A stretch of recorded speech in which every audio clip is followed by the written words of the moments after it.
right at the top of the hour. We appreciate you allowing us into your lunchtime space. It is the 23rd of June, 2023. My name is Patricia Lukwoma, and this is your lunchtime news. And straight away into the bulletin, the Vice President, Right Major Jessica Alupo, has presided over the graduation of 360 students in ICT skills at Busoga Youth Center in Kamuli. Supported by Huawei and the Chinese government, these students were equipped with internet knowledge for market exploration and personal growth.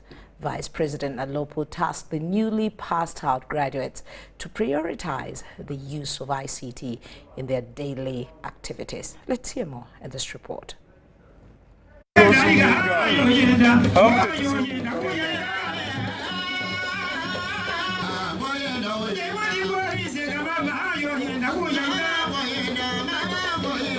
Right Honorable Mama Vice President and Mama Kadaga, these two paintings were personally also have a Chinese song alongside technology.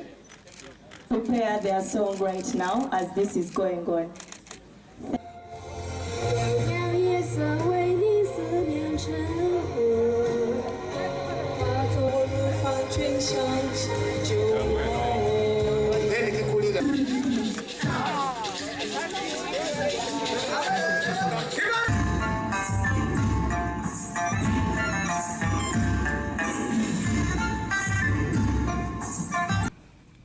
The importance of ICT in the development process of communities and nations cannot be overemphasized in the era of globalization.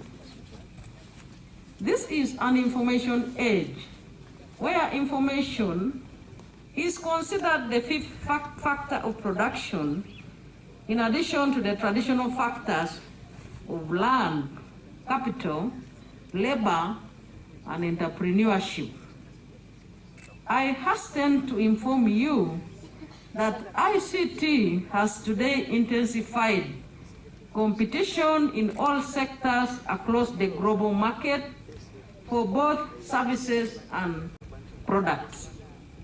The people of Busoga and the rest of Uganda cannot therefore afford to be left behind on this front. In real life, jobs today are in commercial agriculture, industry, services, and ICT sectors. And that's why, Your Excellency, apart from being expert in ICT, we are also envisaging that the youth who are graduating today will be able to tap into the network of information in ICT to acquire jobs. Uganda is an important country and an important partner for China. Since establishing diplomatic relationship in 1962, China and Uganda have rapidly advanced bilateral relationship, with our political mutual trust continues to be consolidated. Friendship and practical cooperation between the two peoples continuously deepening. China is willing to share with the government and people of Uganda the opportunities, ideas, solutions provided by Chinese modernizations, and welcomes Ugandans to ride on the fast train of China's development and share in the achievements of development.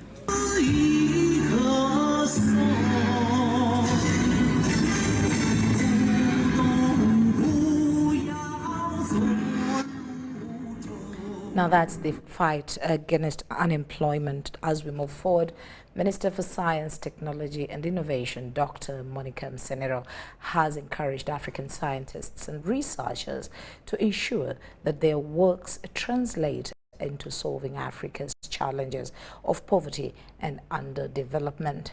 Minister Msenero was speaking at the week-long meeting for Science Granting Council's initiative. Science, technology and innovation have become the key drivers for socio-economic transformation It is against this backdrop that the Minister for Science, Technology and Innovation, Dr. Monica Msenero, has encouraged African scientists and researchers to ensure that their works translate into solving Africa's challenges of poverty and underdevelopment. Minister Msenero was speaking at the week-long meeting for Science Granting Council's initiative organized by Uganda National Council for Science and Technology. Because now you're beginning to see products coming out, not just products that we showcase at exhibitions, but products for sale, products on the market. We are hoping that in this year we will be able to open the first Uganda supermarket full of only Ugandan value-added products that are coming out of our research. So really we have mobilized, we are working on organizing funding, making sure that we have not only adequate funding, but the funding works.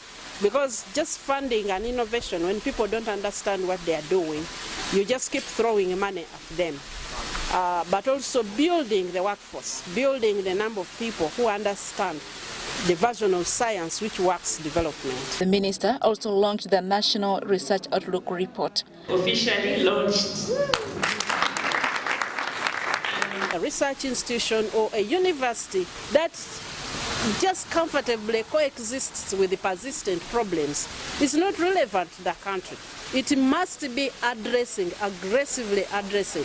So there is a lot of need for us to think, for us to develop systems for them to... According to Uganda National Council for Science and Technology, the country will fully utilize this report to capitalize on the achievements and address gaps in the implementation of science and technology. Other, research in of itself is growing. I think the report has really brought out very clear indicators of how our research landscape is changing and how our universities and research institutes are adopting to that landscape. But it has also shown us that there are many gaps. There are gaps around infrastructure, there are gaps around the talent, the research talent that is very highly mobile, and also gaps around funding. Funding, I think, remains a huge gap, but I'm happy to say that the report also shows us that government is very intentional now on supporting directly research institutes and universities to do research. That meeting that brings together about 17 countries in sub-Saharan Africa, plus the different funders of the initiative. The regional meetings are review meetings that look at the monitoring, evaluation and learning from the initiative to see how the set goals are progressing and see if anything is not going well, how it can be reviewed and then put on track. African countries have also been advised to collaborate in addressing challenges that affect them through knowledge sharing. Adia Nakuti, UBC. In a concerted effort to address the challenges faced by rice farmers in the eastern part of Uganda, the Ministry of Agriculture, Animal Industry and Fisheries, together with partners, is urging farmers in the region to embrace a new hybrid rice variety developed and introduced by China together with Nero. This variety is specifically designed to combat climate change, conserve water, and withstand drought conditions. Amidst the picturesque landscapes of eastern Uganda, a newly launched rice variety is taking root, promising to revolutionize the lives of local farmers and propel them towards prosperity. Developed in a collaborative effort between the Ministry of Agriculture together with partners, WDR-73 aims to mitigate the adverse effects of climate change, improve productivity, and uplift the economic status of the people in the fertile Busoga region through sustainable agricultural practices. This project is a tripartite kind of project that brings together FAO of the United Nations, the People's Republic of China, and Minister of Agriculture. The total budget for this project is around $12 million US, or above 35 billion Uganda shillings. Our scientists, together with the scientists from China, come up with varieties that can adapt to the changing climate, like this one. It's water saving and drought resistant, and still yet giving you high yields. Professor Zhaojiang Liu, the team leader and co-breeder of the WDR73 hybrid rice variety, spoke with enthusiasm about the significance of this groundbreaking innovation. The China hybrid rice Han-Yu 73, and by improving some of the resistance, especially the disease resistant, so we bred a new hybrid WDR73 and introduced to Uganda. This variety is really a very good hybrid rice. It is not only save irrigation water, also reduce the greenhouse emission, especially the methane gas emission from the fields. Speaking at the sidelines of the launch, the Minister of Agriculture officials emphasized the urgent need to shift from subsistence farming, a prevailing practice among the majority of Ugandan farmers, which has limited their participation in the broader economy. 39% of the households in Uganda, they are under the subsistence economy. And out of those households, 24.2% are of the agricultural, they are from the agricultural sector. Among the profitable enterprises we have, rice is among the best. Michael Higenyi, the chairperson of the Butaleja district and a seasoned rice farmer, echoed the sentiments of countless farmers grappling with the lack of water reservoirs vital for sustaining rice cultivation.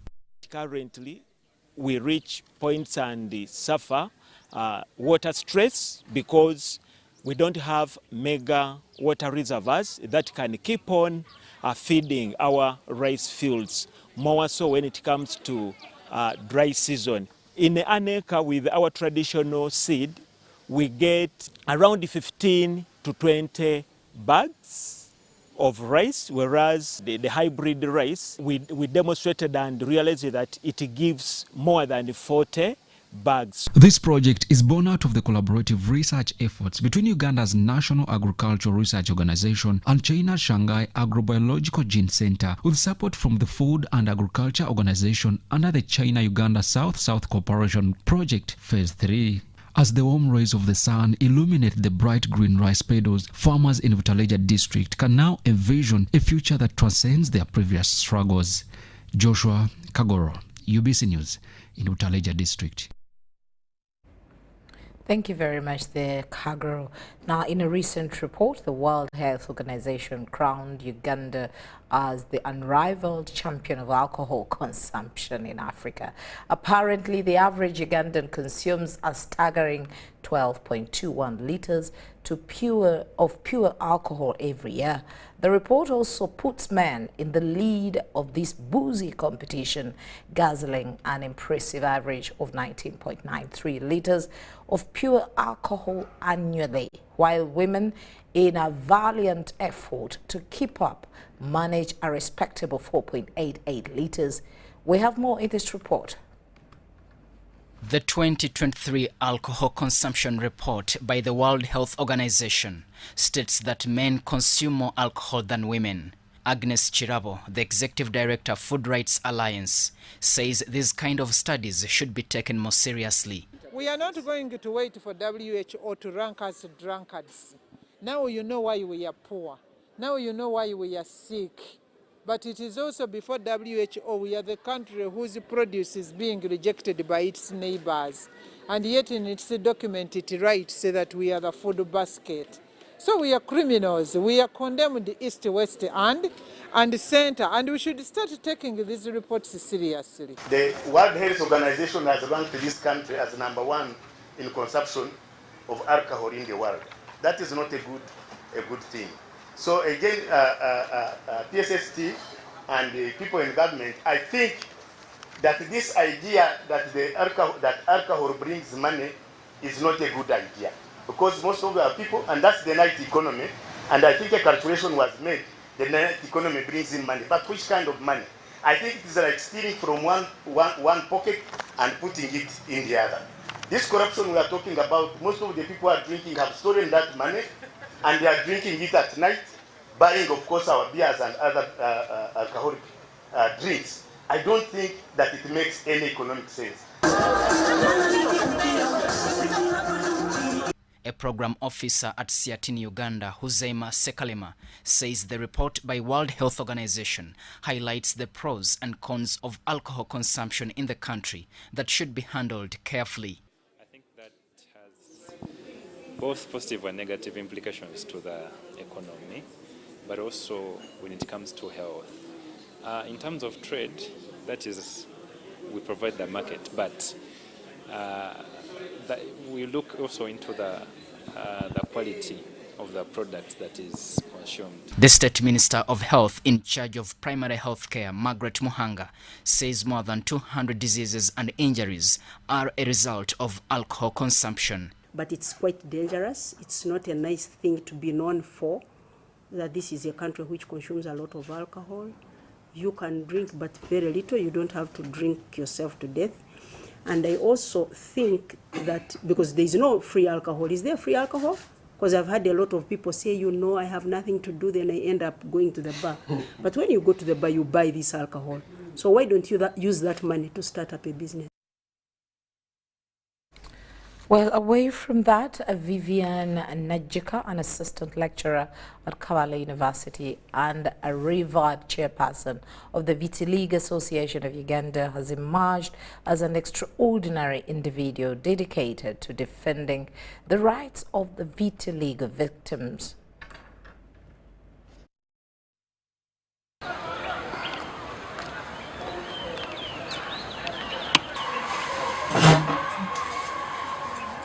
The arrival of vitiligo plugged Najoka into a period of profound depression as she grappled with unfathomable changes occurring within her body. She faced not only the physical challenges but also the burden of myths and misconceptions from those around her. Some attributed her condition to witchcraft, further deepening her isolation and vulnerability. So it really distressed me so much. I went through a lot of depression, self-isolation, a lot of things that happened to me, that to some extent that I would be indoors fearing to go, move out before the public. However, Najuka's unyielding faith and her acceptance of Jesus Christ as her guiding light gave her the strength and to embrace her condition and to live life with an unwavering positive outlook. Her faith became a powerful source of resilience, enabling her to rise above the social stigma and the internal struggles she faced. Thank God, after going through all that, I opted for salvation, and that's when I started accepting myself. Because before salvation, I wanted to commit suicide. The stress was too much that I would move in Kampala, in the city, and these bayayes could always mock me. After 1 to 2 years of battling her own demons, Najuka embarked on a resolute journey of self-education and research. Determined to understand and cope with vitiligo, she delved into the subject, acquiring knowledge and developing effective strategies of managing the challenges posed by this skin disorder. Like 1 to 2 years, but what helped me that because I'm a bit literate, had also to go on searching on some platforms and social media.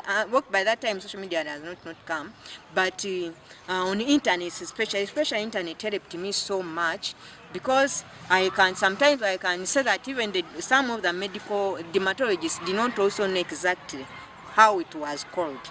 In 2019, Najuka joined forces with other individuals affected by vitiligo to establish the Vitiligo Association of Uganda. This dynamic organization, with a membership exceeding 200 individuals, aims to advocate for the rights and well-being of people living with vitiligo. She fervently appeals to government to provide support by recognizing the distinctive needs of individuals living with vitiligo and ensuring their access to adequate care. Government tusaba one ebenga tulicognising ng'abantu nga bwe recognizing abantu abalala balina ki endwadde endala ez'obulemu nga bw'olaba nti oba nti abalema abaana na sickle cells. In her personal life, Najuka finds solace and strength in her marriage to Onen Behakanira. She acknowledges the pivotal role of her husband's unwavering support and has played to their union. Together, they call upon society to view vitiligo victims as ordinary human beings deserving of love, empathy, and equal opportunities. Brian Tumwenebiarohanga and Namanya, UBC News. It's time for us to take a short break, but we will return with more news.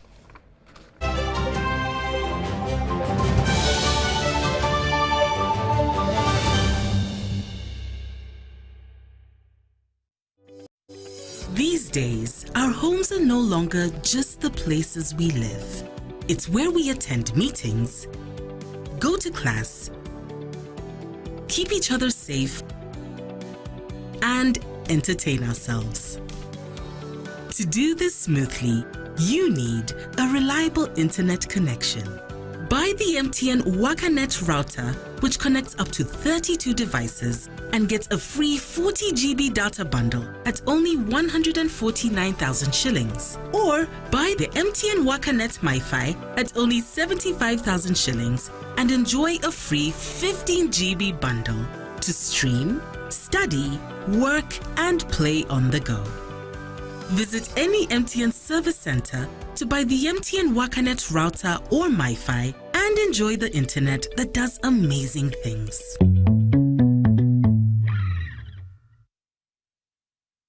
This isn't just a girl. She is the future. This is a teacher, a doctor, a community leader, our future president.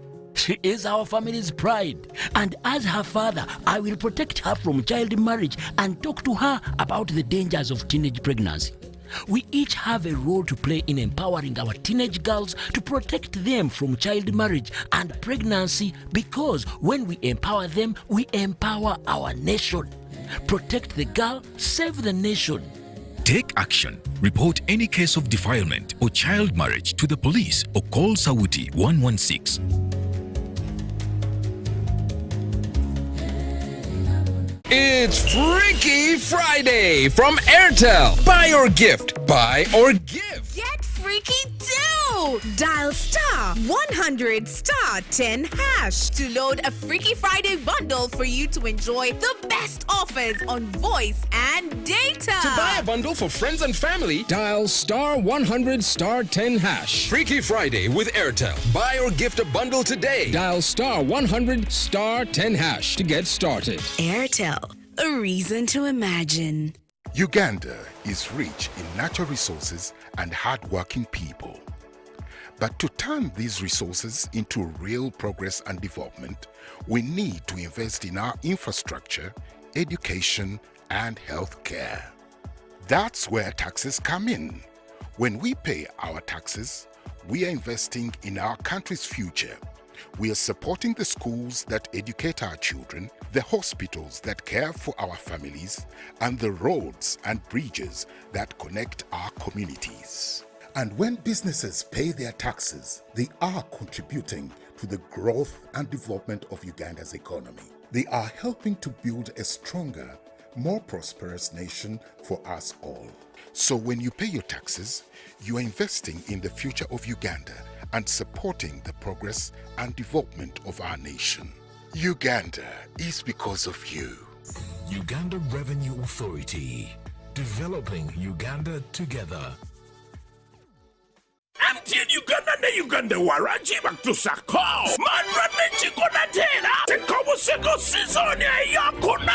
Savu July kuma mal papa's hall. Osasule kwa MTN mobile money. Osasula gumu chitundu. MTN osasule nega komitano. Niga stemu kagatano stamu enda munana hasha. Kwa MTN ofune tiketi yokati. Wabula kumliango. Osasule mitwale ibiri. Yepe mitwale tano. Atemeza ya milioni biri. Munana July. Koni ni hotel mkono mwenda July. Nikan resort erweza. Kuminata July July, France African Ginger. Abiri mbili July, Maria Flema Saka. Abiri mwenda July, Afro Club Eka Sangati. Ateyo yonoku yingi na mutualo. Wafujinidwa musente. Talent Africa, Victoria University, Suzu Property Consultants, Pepsi Max, Uganda Warranty. MTN.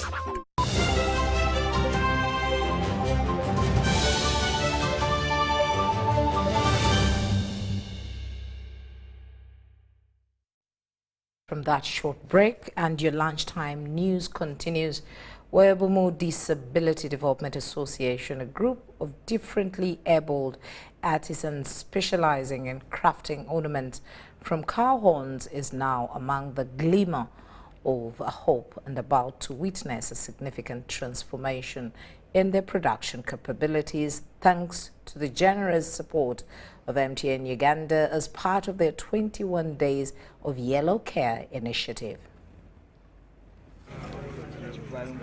The Luwero-based Bomo Disability Development Association has been creating beautiful ornaments from cow horns, not only as a means of artistic expression, but also a sustainable livelihood opportunity. However, the lack of adequate machinery to streamline their production process has been a persistent challenge for the association, hindering their growth and limiting their output. Waliwo awakolebwa ebikopo tubadde tetusobola bikola olwabo mashini obutonotono tubadde tulina nga tusobola bukola naye kati saawa zino ezo mashini ze tugenda okufuna tusobola okukola ebikopo tusobola okukola amasowaani tubadde tusobola kukola kigenda twanguyira okubikola. Recognizing the potential and determination of these artisans, MTN Uganda has stepped forward to contribute to their success. So we are giving back to the community here in terms of basically internet to support their computer laboratories, to support learnings, to support growth, to support health. The internet we are going to give them will be for 1 full year, free of charge for them. So they will need to use it for any of the activities they run at this center.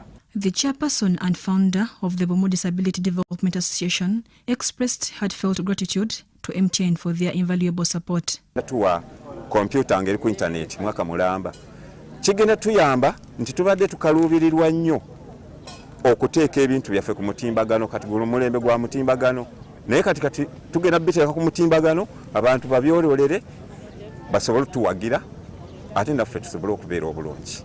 As the equipment finds its place within the workshop of the Bomo Disability Development Association, the differently abled artisans can look forward to a more efficient and fulfilling journey. Donating some equipment such as electrical sewing machines, machines for shoemaking, and we are also going to provide internet and the associated equipment worth 20 million shillings for 1 year. We are hoping that with this boost, the business will grow and will lead to a better life for all the people who are associated to it. Whenever MTN comes to a community such as this in Bombo, we also look around for other needs. Mary Namkose, Saddam Mubale, UBC News. Now, as we look at the opposition party, the Forum for Democratic Change Party is actively engaging in youth training in the Busoga sub-region, aiming to cultivate grassroots understanding of the party's ideology. Eunice Namatende, former FDC candidate for Bujiri Municipality's parliamentary seat, says through this initiative, youths from various districts in Busoga region are equipped with skills to effectively promote FDC's ideologies. Today we are privileged as Busoga sub-region cadres of FDC that we had a workshop training us about FDC ideologies, why the party was formed. As you know, what transpired in the previous elections of 2021, we had many factions, we had the massive exodus by some of our former colleagues, the formation of a new party, which led to some of our people to cross to other parties. So right now, the party has embarked on mobilizing and restructuring ahead of the 2026 general elections to know why FDC was formed, the FDC's ideologies, among others. And we are well equipped, ready to host Museveni come 2026. Very much. I take this opportunity to call upon all leaders that is in FDC and also all other people that believe there are things that are not moving right as far as the institution and government is operating its things. We have a lot of things. We have a lot of issues that are burning the wananchis. The spirit of fighting for each other, fighting for the nation. NRM doesn't allow anybody to hold a political rally. And people think that we are in a political dispensation, but we are not. So, what we ought to do is to go back to the defiance factor. If we doesn't defy, if we doesn't fight, police will continue beating us, will continue disorganizing our rallies once we coil, because many of members. Now, 5 people who died on the Titan submersible were true explorers, the company who operated the dive said. So the 5 died in what the U.S. Coast Guard believes was a catastrophic implosion. Parts of the submersible were found on Thursday. Right now, again, our thoughts are with the families and making sure that they have an understanding as best as we can provide of what happened and begin to find some closure. In terms of the large process, we're going to continue to investigate the site of the debris field. And then I know that there's also a lot of questions about how, why, and when did this happen. And so, you know, those are questions that we will collect as much information as we can on now, while the governments are meeting and discussing, you know, what an investigation of this nature of a casualty might look like. This is something that happened, I'll just remind everybody, this is something that happened in a remote portion of the ocean with people from, you know, several different countries around the world. So that's off the bow of Titanic. It's in an area where there is not any debris of Titanic. It is a smooth bottom. There, to my knowledge and anything I've seen, there's no Titanic wreckage in that area. And again, 200 plus meters from the bow, and consistent with the location of last communication. Well, may their soul rest in eternal peace. Thank you so much for allowing us in your lunchtime space. Once again, my name is Patricia Lukwoma. Good afternoon.